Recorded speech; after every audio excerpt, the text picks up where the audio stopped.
यानंतर एक महत्त्वाची बातमी आहे। राज्यात महापालिका निवडणुकांचे पडघम वाजू लागलेले आहेत। अशात उमेदवारांच्या नावांची यादीही निश्चित झाली आहे। त्याच पार्श्वभूमीवर मुंबई महापालिका निवडणुकीसाठी अजित पवारांच्या राष्ट्रवादीने आघाडी घेत 37 उमेदवारांची पहिली यादी जाहीर केली आहे। महापालिकेसाठी राष्ट्रवादी काँग्रेसच्या अजित पवार गटाने 100 उमेदवारांची यादी जाहीर केली जाईल अशी माहितीही देण्यात आलेली आहे।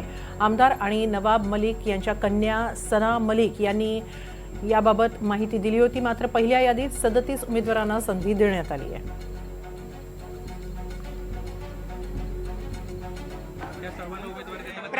प्रायोरिटीमध्ये आम्ही जे आमचे सिटिंग काउन्सिलर्स होते त्यांना आम्ही प्रायोरिटी दिली आहे। त्याच्यानंतर नवीन पिढीला आम्ही जास्त संधी दिली आहे।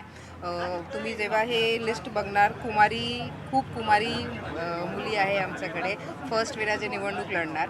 आणि जसं राष्ट्रवादी काँग्रेस पार्टीचं एक धोरण आहे युवक लोकांना जास्त संधी देत आहे, तसं आम्ही या लिस्टमध्ये पण युवकांना जास्त संधी, आमच्या पदाधिकारी आमच्या कार्यकर्त्यांना जास्त संधी, सर्व धर्म आणि जातच्या लोकांना आम्ही न्याय देण्यासाठी हे लिस्ट फर्स्ट लिस्ट आमच्या जे प्रसिद्धीसाठी आज आम्ही केलं आहे। आता राष्ट्रवादी काँग्रेस पक्षाकडून आमच्या आम्ही जे गणित केलं आहे, मला वाटतं कमीत कमी 100 ठिकाणी आम्ही निवडणूक लढणार आहे आणि 4 ते 5 तासात आमची दुसरी यादी पण प्रसिद्ध होणार।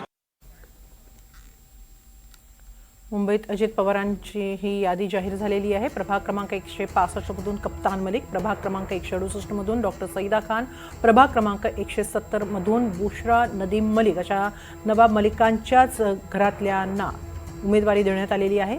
अजित पवार गटाच्या मुंबईतल्या पहिल्या यादीमध्ये नवाब मलिकांचेच नातेवाईक मैदानात असल्याचं दिसतं आहे।